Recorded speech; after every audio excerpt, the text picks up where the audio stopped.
we got to get the real behind the scenes of what's going on. Let's restart. I already messed it up. So name My name is Trey Pipkin. I'm from Zachary, Louisiana. I'm 21 years old. I view you as older than 21.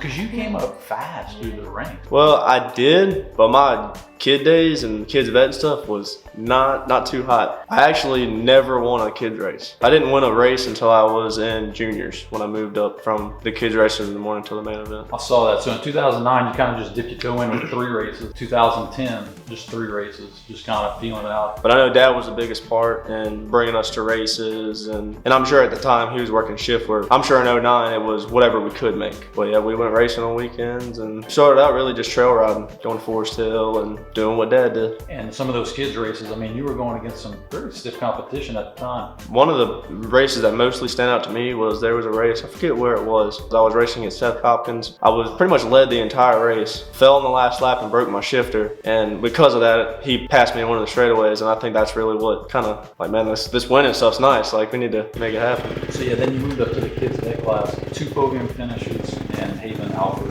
at the championship. You remember racing against him? I remember Haven used to be Haven is a good rider. I do remember racing against him. He was really good. Shaw was really good. Freeman's good. You know, there was just a big stacked class of riders. I remember racing the Currys, and it was just a big group of us. And it was, you know, at the time being young and so nervous at these races, one with all the fast riders that we're racing against. And then at the time, it was more or less, can I even make it through this trail? You know, is there going to be a mud hole? Is it, you know, just kind of sitting on the starting line nervous about everything. So tell us about the banquet last night. How was it? Banquet was fun. Got a bunch of awards. We really didn't win much door prizes. I think it was rigged, but we won a few. Banquet was really fun. It was really nice. It's just fun getting together with all the race people, and we're hanging out and partying, but we're not having to worry about racing Sunday. It's just like we can actually sit down and enjoy it and just have a blast. After the banquet, we played the cornhole tournament, me and Joey Blanchard winning. It's always fun just getting together and playing cornhole and just hanging out with all the race family.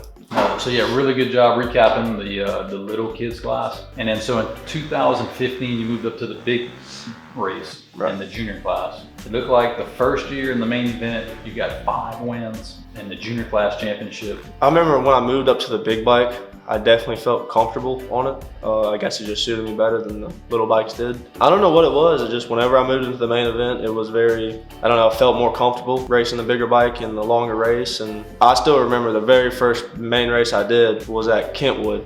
And it shocked me because I got the whole shot, and I want to say I led almost every lap. And that was kind of like an eye-opener, like, man, that's not something I ever thought I would do. It was definitely kind of game changer when I moved up. So 2016, 7 wins in the novice class, and you get that championship. It was a very fun year. I was kind of looking more towards like lap times, kind of thinking like, okay, well, what am I compared to maybe the novice class and the intermediate class, especially towards the end of the year, trying to figure out where I would be going next, because I knew I was getting better, but I didn't know if I was ready to go into XC2 or not. But at the end of the year, me and Dad were looking at it, and you know, a lot of the lap times were more or less faster than intermediate, but kind of at the back of the pack of XC2 that year. Just rode fast and just had fun, really enjoyed it that year. And then the next year, 17, you had 4 podiums, 1 win, and Max Curry won the championship. I definitely remember when I did move up to the XC2, it was kind of definitely a different pace change, because you know, I definitely noticed a lot of guys go a lot faster on the first laps than I was originally used to, because I kind of had the start really didn't matter, kind of progress through the race, and at the end of the race, you know, really, you know, go faster and put the hammer down. And definitely moving into XC2 was a lot different. The pace was a lot different. You went to XC1 the next year, and Dalton won that year. That was definitely a nerve-wracking thing. Just being up with those guys, kind of like, am I even good enough to be here? You're kind of second-guessing yourself. And I remember the first race I did on the pro class on that start, it shocked me because I couldn't hear my own bike with everybody else around me, and ended up stalling it because I was nervous, couldn't hear my own bike. I'm like, man, this is crazy and hectic, guys going everywhere, and definitely a lot different than the previous classes. And somewhere in that year, you got a podium. I don't really remember my first podium in the pro class, but it probably did, given, you know, like I said, kind of first year coming in, not expecting a whole lot. And so then the next year, 2020, you had 2 podiums with Forrest winning.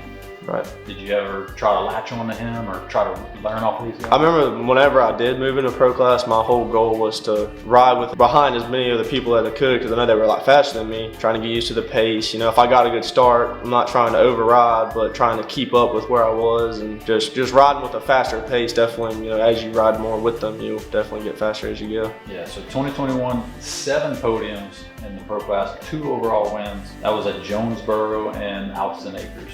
What do you like about those venues? Or I like Alton Acres a lot. I don't know why it wasn't like the way the trails were. I felt really comfortable there. I really felt the flow there too. Going into that race, I had just won the weekend or 2 weekends before at Jonesboro. Just that at the end of 2021, I really felt comfortable. I had those 2 wins, kind of like those mini steps, get podiums, and you're like, okay, well, let's go for a race win. After the race win, let's go for a championship. now getting back to Alton Acres, they have the cool creek jump. Do you like the opposite? I do. I like them. Kind of gives a more of a nerve-wracking factor to it, because it's like, you know, if I make it, that's great and definitely sets you ahead, but if you don't, it could be very disastrous. And I like kind of the cool, like the creek jump was awesome. It's just something different, something we don't see every race. It's definitely something fun that I like to do. I like to see like tire options and creek jumps, whatever it may be. Those are definitely really fun. So man, 2022, 7 podiums and 3 wins, and you got the championship. That was just confidence coming off the year before, because I ended the year with 2 wins. So I was feeling confident. I had a new bike and I liked it a lot. I was really comfortable on it and just came in.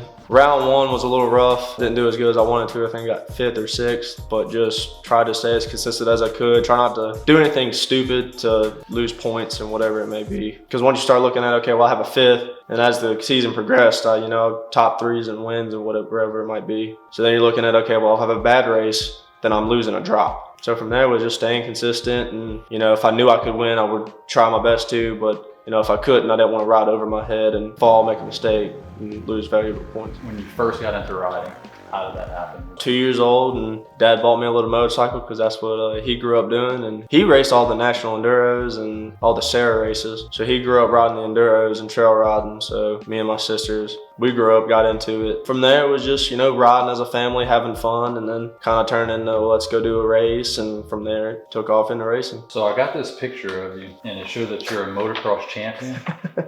My mom's work friend had the camera and was taking pictures and all that fun stuff. And he came to the house one day, and Mom tells me the story all the time, because every time that picture comes out, she's like, we were trying to get you to get in the air so bad and you wouldn't. So he was laying on the ground trying to get the angle, and they blurred the back to make it look like you were going faster. And That's awesome. I actually still have that gear in my house from when I was that little. So whenever you were coming up, I know you said you were just trail riding, but were you watching TV and pros? So my thing was, it was called Driven to Win series. I would sit down when I was little, and I would sit at the family computer, and I would watch Caleb Russell, just all the videos I could find on him. Really looked up to him coming up through. He was just good. He was smooth. He was fast, and out off the bike looked like, you know, had a great personality. And, you know, that was somebody I really admired coming up through. And then as I got older, I ended up meeting Stu Baylor. He's a great guy. I actually learned a good bit from him. Did the riding school here at Banquet, and, you know, he was a good mentor, taught us a lot. I still think about some of the things he, you know, mentioned. So tell us about school and coming up. School was not my best thing in the world, especially when I was little. Just fighting mom, her just trying to make me do homework, and just never had an interest in school. And especially when I was younger, probably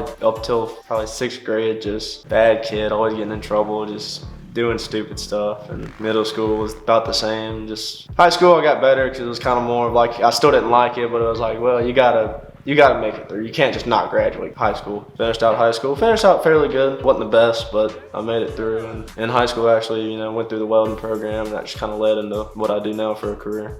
So other hobbies when you're not racing? Other hobbies. So I'm not very good at a lot of other stuff. I'm terrible at cornhole. Cornhole is not my strong suit. Golf especially is not my strong suit. I love golf so much. When we play it so much, I can't put a whole 18 together. I can't do it. I can shoot decent in the first 9, and then once we hit the back 9, it just goes downhill. We've tried different things like not drinking and then drinking, and it doesn't matter. It still doesn't come together. But besides golfing and cornhole, hunting, fishing, just... So kind of a trivial question here, but I noticed that you run the water waist pack instead of the Camelback, the traditional style. So the reason I switched to that, I was running the Camelback for a long time, and I wear a chest protector underneath my jersey, and it bunched up real bad bad in my shoulder area, and it was always like that tight, felt like I couldn't move. And then once they came out with the waist camelbacks, I tried one of those and my arms freed up. Wasn't that tight strap on my chest, so I definitely really liked the water pack. That's not the picture I was thinking of. Well, tell us about the one you were thinking The one I was thinking of, I think it's actually still on Hutton's Instagram. He's got a picture of me when he was in the pro class, and I'm jumped up in the air, cheering like my heart out, and as he's going over a little log. You have to see if you can find that picture, and you can put it up right here, that picture. But it's an awesome picture. I'm jumping up and cheering. Sprinting there at Blake's race, and it was muddy. It stormed like the week of the night before. I said, man, we're gonna be swimming out here. So I brought my pink swim trunks and I put them on over my riding gear.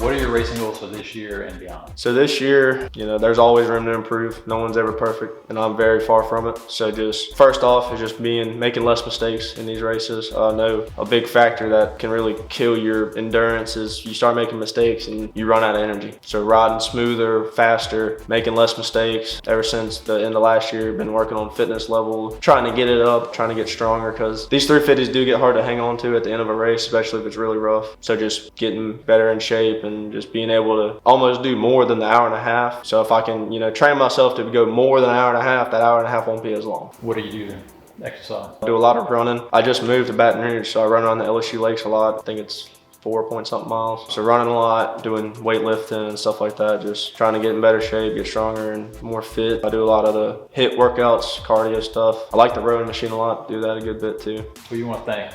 I want to thank Matt Crouch with MCR Off-Road, Enduro Engineering, Thor, Recluse, Dunlop Tires, Scott Goggles, Alpine Stars, EBC Brakes, DT1 Filters, Mica Metals, FMF, Amsoil, Bike Graphics, Pivot Works, Super ATV, Useway Motorsports, KTM.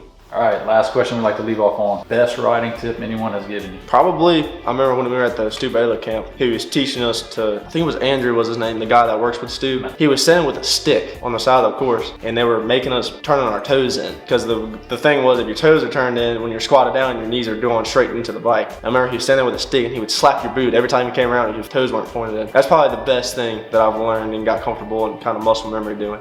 How about y'all? Any questions? Joey, you got to ask him at least one thing. Yeah. I could sit you down and ask you questions for hours. Come on, Joe.